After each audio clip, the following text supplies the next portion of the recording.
Hello and welcome to this very first episode of the How to Trade Like a Pro podcast. I'm Wieland Arlt, I'm your host, and I, again, welcome you, and I'm so happy that you found this podcast and decided to give it a try. Before we go into all these great interviews and learn more about trading, how to become really a pro, I like to introduce myself a little bit more to you so that you fully understand where I'm coming from, why I feel like this podcast might be a very good addition to your own education as a professional trader, and what I have to say and what experience I have made during my development as a trader and how I became a successful professional trader as well. So let's go. So first of all, what you might like to know is when I started trading. So basically, it's almost 20 years ago. So I started in 2004, right after the crash of the new market crash over the 2000 years. Everything started, so markets began to grow again. So we saw some rising prices back in 2003. We hit the bottom, and I started to read first magazines, first articles, and also the first books about investing and trading. And I also made my very first steps as a trader in the markets. And guess what? Of course, I lost big. I mean, what else can I say? Not really that big, but it was painful at all because I haven't had any idea about trading. I haven't had any idea what am I doing about the products I traded. And of course, I had no idea where all the profits and of course all the losses were coming from. So this is what I feel like is also very important for beginners in trading, because of course we got a lot of profits, we got a lot of losses, and basically none of us really knows where this all comes from and how to make things better.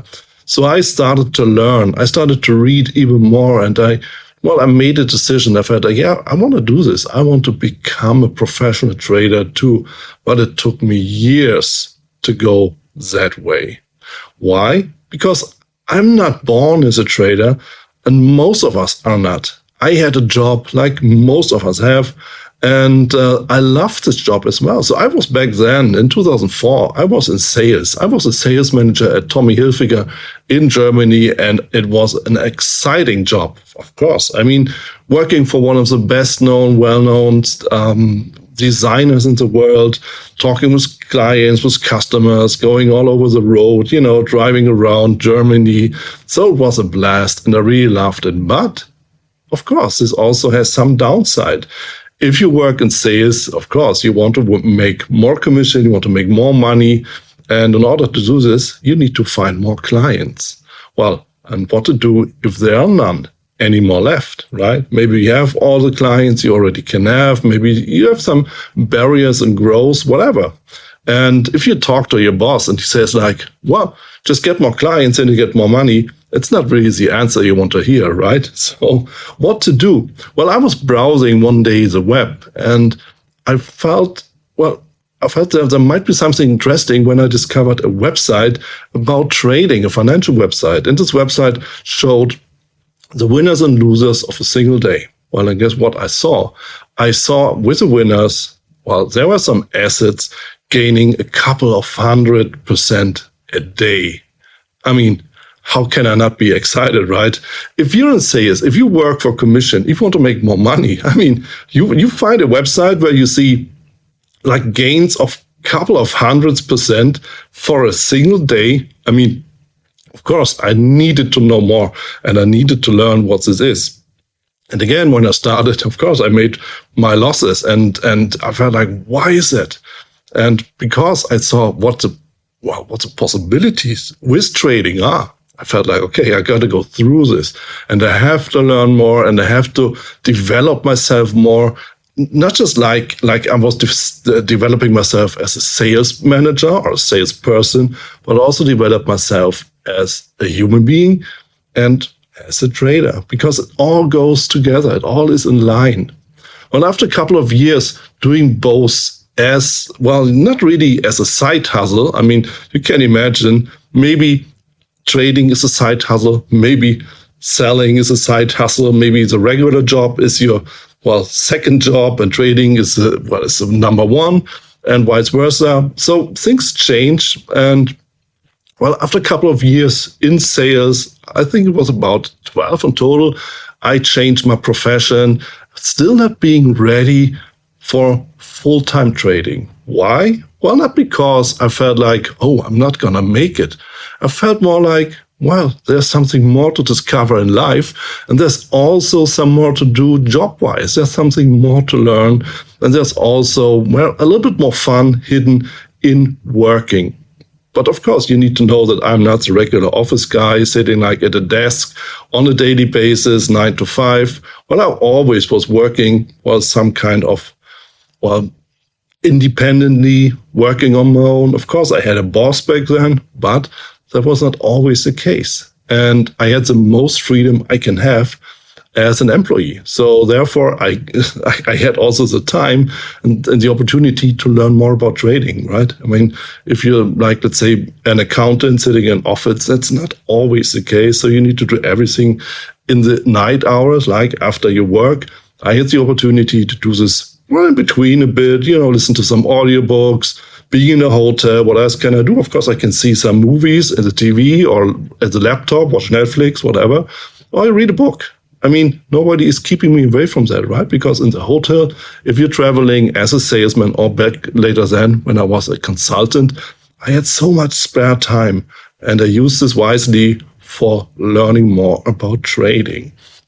So this is what I did. So after my career as a sales manager, working in textile business, I was in the fashion industry.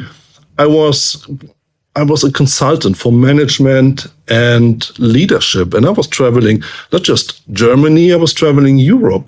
And I was consulting for a lot of companies. And I trained a lot of managers, not just the beginners, not just the CEOs, all of them. And it was a blast too. I loved it. And it was also very, very enlightening for me because I learned a lot about me. I learned a lot about psychology. I learned a lot about people, and I learned a lot about behavior. And when it comes to trading, behavior is the key. I mean, if you're a trader, if you're familiar with this, you know what I'm talking about. It's not just the strategy. It's not just the management. It's also how you behave. Honestly speaking, if you behave like a jerk, well, market will treat you like a jerk, of course. So your behavior in trading, in the markets, while you are working as a trader, distinguishes if you're a winner or a loser, period. And that's what I learned, not just, of course, I learned it from being a child on, but I learned it especially when I was a consultant doing trainings with a lot of managers, when I felt like, what do you expect how your employees will feel like if you behave like this or if you behave like that, right? I mean, we all gone through this, not just in business, also in private life, of course, right?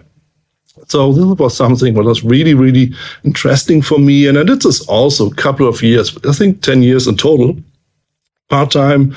Part-time means like a couple of years being an employee in an agency, but then doing everything on my own, which gave me a little bit more, not just a little bit, but a lot more freedom to trade. Therefore, when I did this as a self-employee with my own agency, being a consultant, I had way more time to take care of my trading as well because, I could raise and charge higher prices for my consultancy and therefore didn't need to work that much, right? I mean, it's always a simple equation, work a lot for low money or work less for high money.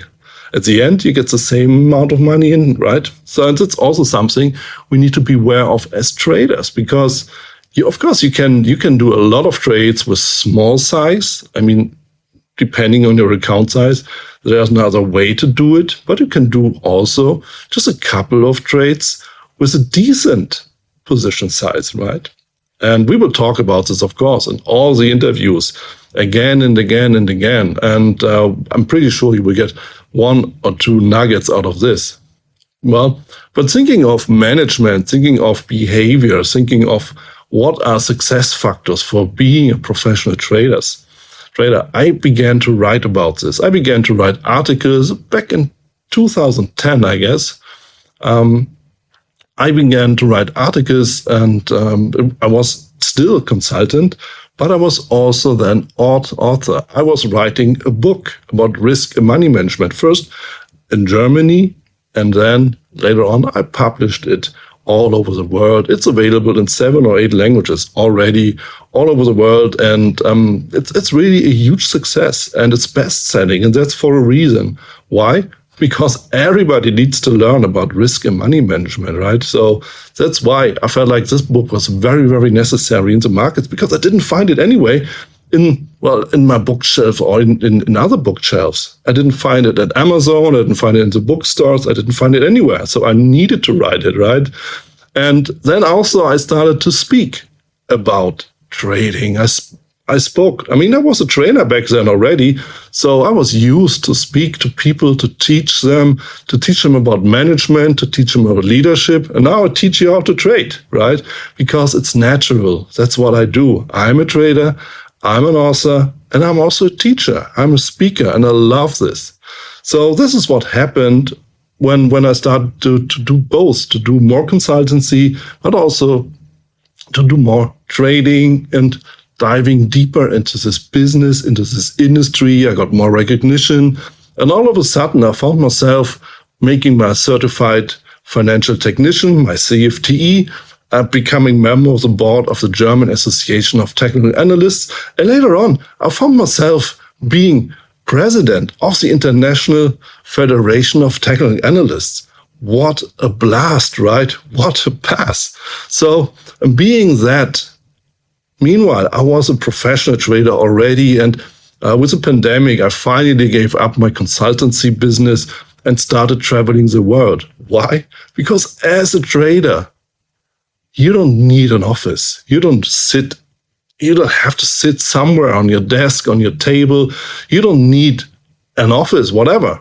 All you need is your laptop, a decent internet connection, of course, proper software, maybe a mouse, and you're good to go. Or all the other things you really need are already in your head. All the other things you really need is education, is your strategy, is a strong mindset, and here you go. And that was something when I felt like, wow, this is exactly why I did all this learning, why I did all this trial and error, why I did all this, both businesses for years, just to switch at the very moment when, a lot of businesses went down. A lot of freelancers felt like, oh, my business is closed because how can I do consultancy for companies if companies are not allowed to let me in anymore, right? Locked down. So for me, it was a no-brainer. I just changed and switched from consultancy to full-time trading and doing all the other stuff as well. And with starting traveling, everything changed again.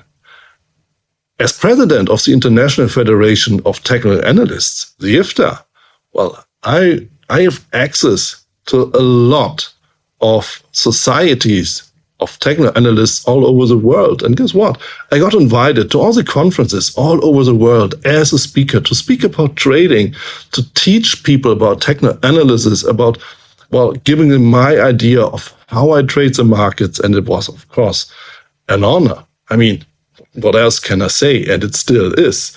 So this is where I also meet all these nice people, all these professional traders, very, very, very dear colleagues. And when we started to talk about trading, because it's natural, that's what you do if you meet a colleague, you say, hey, what are you doing? How did you start trading? When was the point you got really successful, when you covered all your losses and became profitable finally? And when we discussed this, I felt like, I got to put this into a podcast. Why? Because I have one in Germany already for 3 years now, and it's very successful. And I love talking with my colleagues about trading, about life, about mindset. And guess what? People love it too. And I felt like, yes, if I go to all the different countries all over the world, if I go to Asia, Southeast Asia, if I go to South America, if I go to the US, if I go to Europe, well, why not speaking about trading? Why not asking all these very, very successful professional traders how they become successful, what they did to become profitable at all? And what they suggest other traders to do first when they start in this wonderful business.